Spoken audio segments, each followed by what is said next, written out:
চলে আসলাম নতুন আর একটা রেসিপি নিয়ে। যারা শর্ট ভিডিও পছন্দ করো তাদের জন্য তো ছোট ছোট ক্লিপ করে আগেই শেয়ার করে দিয়েছি।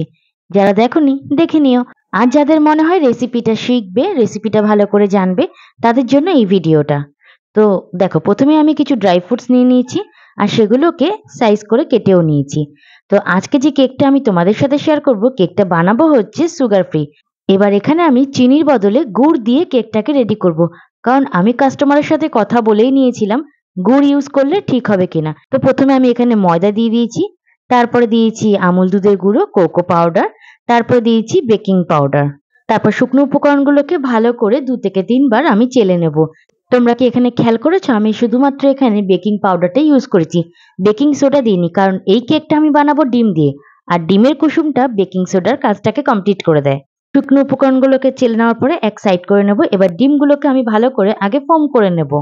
এই রেসিপির মধ্যে ডিমের কুসুম আর সাদা অংশ আমি একসাথেই দিয়েছি, আর 3টে ডিম লেগেছে এই কেকটার জন্য। আর ভালো করে প্রথমে লোতে বিট করে নেব, তারপরে এক এক ধাপ করে এগোবো। যখন দেখবো ভালো করে ফোম হয়ে গেছে, তখন এর মধ্যে যে গুড়টা আমি নিয়েছি সেই গুড়টাকে আমি অল্প অল্প করে মিশিয়ে নেব। তবে এখানে কিন্তু আমি অর্গানিক গুড়টাকে ইউজ করছি। কতটা উপকরণ আমার এই কেকের জন্য লেগেছে সবই কিন্তু আমি স্ক্রিনে দিয়ে দিয়েছি, তোমরা ভালো করে সেটা নোট করে নিও। তাড়াতাড়ি বলতে গেলে তোমাদের হিসাবে গন্ডগোল হয়ে যেতে পারে বা আমার বলাতেও ভুল হতে পারে, তাই আমি এখানে লিখেই দিয়েছি। তারপর এখানে ছোট চামচে 2 চামচের মতো আমি ভ্যানিলা এসেন্সটাকে ইউজ করেছি। তোমাদের কাছে যেই ভ্যানিলা এসেন্সই থাকুক না কেন সেটাই তোমরা ইউজ করতে পারো। দেখো কত সুন্দরভাবে এটা বিট করা হয়ে গেছে, আর বিট করার পরেই কিন্তু আমি শুকনো উপকরণ যেটা চেলে রেখেছিলাম সেটা অল্প অল্প করে মিশিয়ে নিচ্ছি। তবে একটা জিনিস তোমরা একটু পরেই খেয়াল করবে, চিনি দিয়ে যখন ডিমটাকে একসাথে বিট করি তখন কিন্তু তার ফোমটা আরো বেশি ক্রিয়েট হয়। যেহেতু আমি এখানে গুড় ইউজ করেছি তাই ব্যাটারটা একটু হলেও বসে যাচ্ছে। শুকনো উপকরণ যখনই তুমি কোনো ব্যাটারের সাথে মেশাবে সেই কাজটা কিন্তু খুব আলতো হাতে করতে হয়। আমি ভিডিও স্পিডটা বাড়িয়ে দিয়েছি যাতে তোমরা বোর ফিল না করো।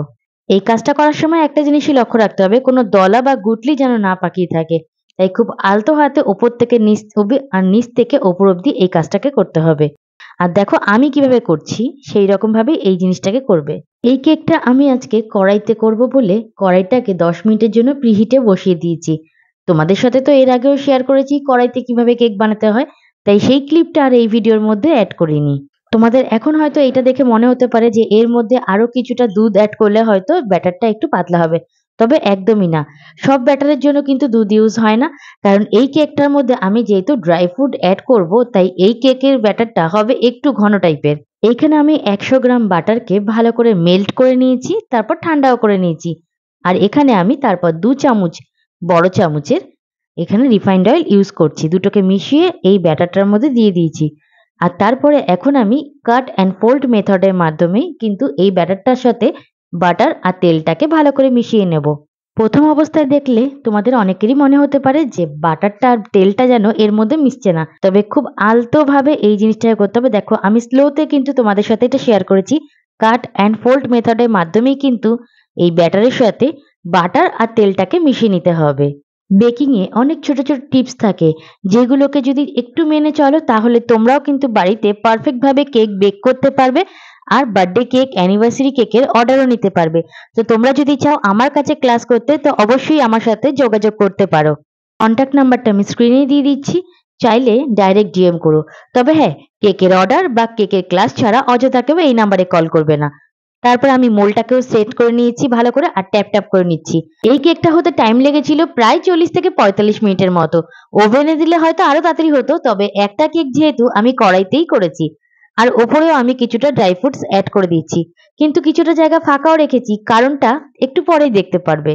প্রায় 40 থেকে 45 মিনিট পর আমার কেক কিন্তু পুরোপুরি রেডি হয়ে গেছে, তবে পুরোটা ঠান্ডা করেই কিন্তু আমি কেকটাকে ডিমোল্ড করেছি, গরম অবস্থায় একদমই না। দেখো কেকের মাপটা কতটা এসছে তোমরা হয়তো স্ক্রিনে একটু আবছা মনে হচ্ছে, তবে কাস্টমার অর্ডার করেছিল আমাকে 1 পাউন্ড কেক, সেখানে কেকের ওয়েটটা কি দাঁড়িয়েছিল প্রায় 1.5 পাউন্ডের মতো। এটা আমার থেকে কাস্টমারের একটা উপরি পাওনা, বলতে পারো ছোট্ট ভালোবাসা। বলেছিলাম না কেকের ওপরটা ডেকোরেশনটা একটু ফাঁকা রেখেছিলাম, কারণ ওপরে কাস্টমার নাম লিখতে বলেছিল, আর নামটা আমি লিখেছি চকলেট দিয়ে। তবে এই কাজটা কিন্তু গরম কেকের ওপর একদমই না, তবে চকলেটটাই কিন্তু মেল্ট হয়ে গলে যাবে। যখন কেকটা পুরোপুরি ঠান্ডা হয়ে গেছে চকলেট দিয়ে নাম লেখাটা আমি এখানে কমপ্লিট করে দিয়েছি। আর একটা কাপ কেকও এখানে সেট করে দিয়েছি, কারণ আমার জায়গাটা একটু ফাঁকা ফাঁকাই লাগছিল। পুরো কেকের ডেকোরেশন আর ভিডিওটা তোমাদের ভালো লাগলে প্লিজ লাইক শেয়ার সাবস্ক্রাইব, ফেসবুকে দেখলে পরে অনেক ভালোবাসা আর সাপোর্ট দিয়ে যেও। ভালো থেকো, হর হর মহাদেব।